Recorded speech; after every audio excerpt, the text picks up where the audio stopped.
Welcome back to the program, everyone. It is John Pollock here, along with Cody Saftik, joining us now, a man that is synonymous in both the worlds of mixed martial arts and kickboxing, and you're going to get to see him in both over the next number of months, including the debut of Bellator Kickboxing, which is going down April the 16th from Italy. It will be airing the following week on Spike. Melvin Manhoef joining us on the line right now. Melvin, how are you today?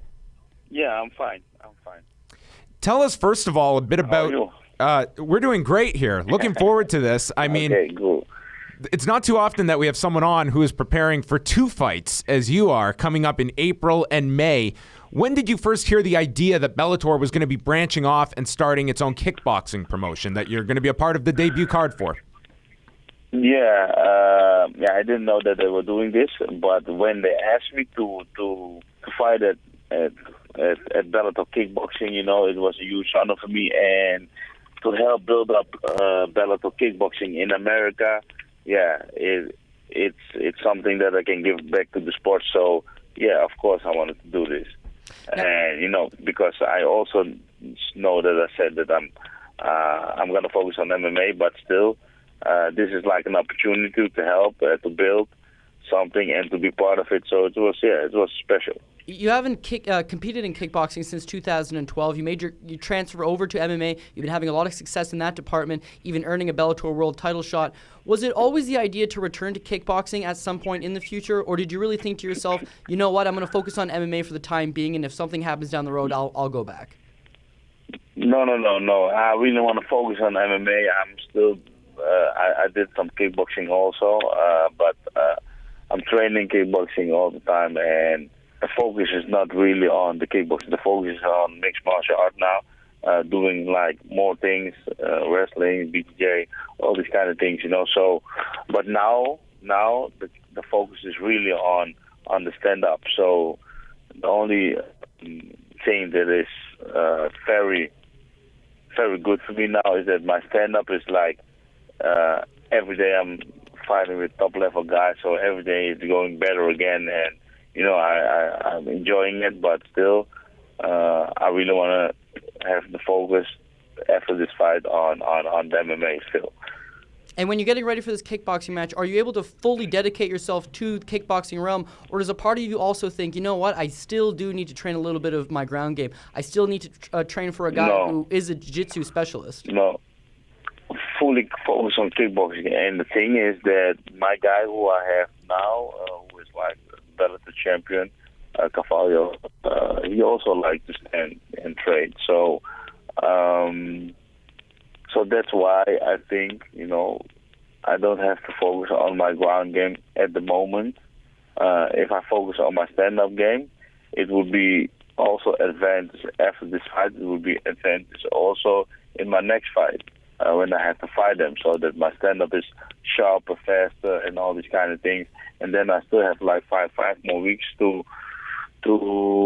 change the stand and to do some more, dedicate myself more on the ground then.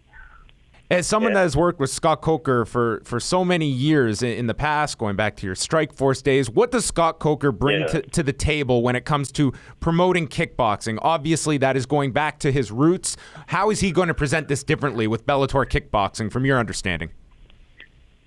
Scott is good with matching up and putting exciting fights together. You know, I think that is the key of the whole fighting business. You know.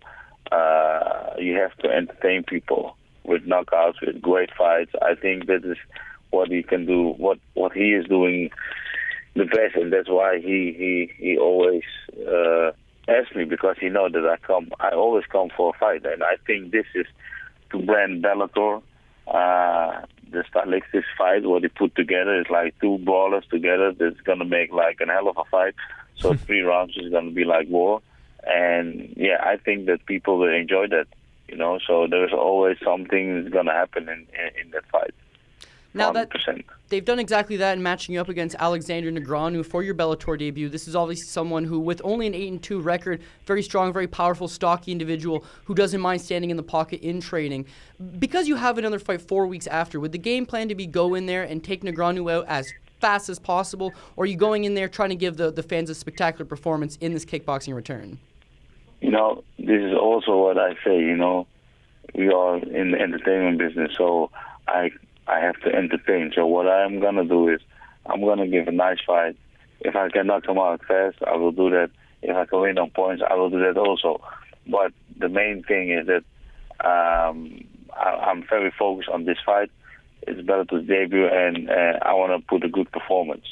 This is what I have to do. And after, we can go on to the MMA fight. But first, I will go there and give a nice fight and do the best, of course, to knock my opponent out. But, I'm not going to look for a knockout. I'm going to fight as tactical, as smart, and hard as possible. So, yeah, you will get like an exciting fight as usual.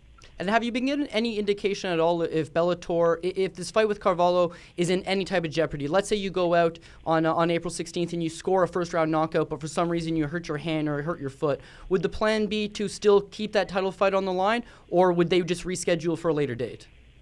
No, that is not what is in mind. I have to fight, so I'm going to fight. There's nothing going to happen, I'm not thinking like... I'm very positive, so everything can happen. But if the injury is so bad that I cannot fight yet, then it's I don't know because we didn't discuss that. But then that it is, Then maybe they're gonna postpone the fight or something else. I don't know what they're gonna do, but it is what it is. First, I have to do now this. And otherwise, it's going to bring my house headed. Otherwise, if I'm thinking too much of that, I'm going to be holding myself in the first fight. And that's more risk to get like injuries or something than go on and fight. I think I have to fight and enjoy the fight. And I think in each fight, normally, of course, you get some injuries, but you can still fight after 5 weeks again. So I think in this fight I will do the same. Melvin, what would you say is the biggest change you have made to your training and preparation as opposed to 10 years ago of how you prepare for fights? Have you drastically changed how you get ready for a fight?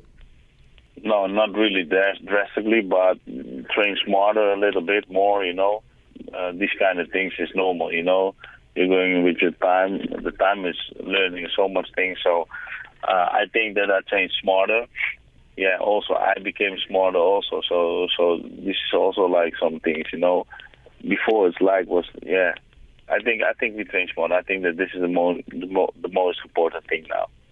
Now, in a perfect world here, Melvin, if you're able to be successful, obviously, on April 16th, and then furthermore capture the world title from Bellator against Rafael Carvalho, would you then think to yourself, okay, I'm an MMA world champion, I'd like to stay in MMA and defend that title some more? Or would you flatter the idea of being a two-sport athlete and still taking furthermore kickboxing matches, even if you are an MMA champion? I think I'm going to keep on defending the MMA title.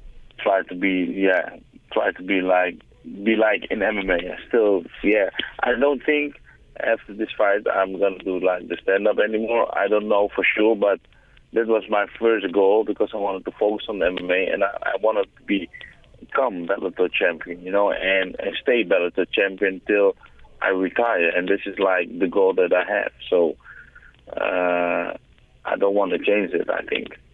Final thing here, Melvin, as we wind down here. I mean, after these two fights, is Melvin Manhoef going to take a vacation? Or are you going to take some time off after this? I mean, you're going to be... No, right back to it. Of course. We're going to have... when I become champion, I have to defend it.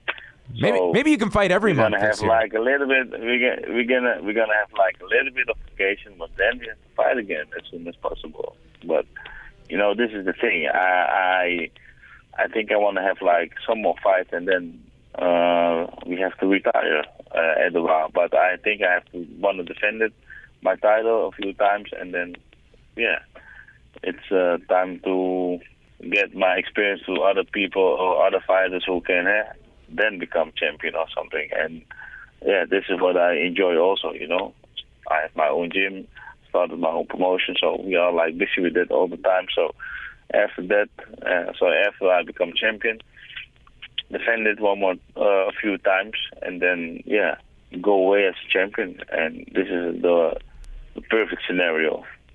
Well, it's going to be a busy year for Melvin Manhoef in 2016, Yeah, just the way he likes it. We're looking forward to it. Bellator Kickboxing debuts next month on Spike TV from Italy, and then the following month, the man is going for the middleweight championship in Bellator. Melvin, we wish you all the best going into both fights. Very much looking forward to it, including the debut. You. And thank you so much for this time. Thank you very much. All right, thank you. Bye-bye.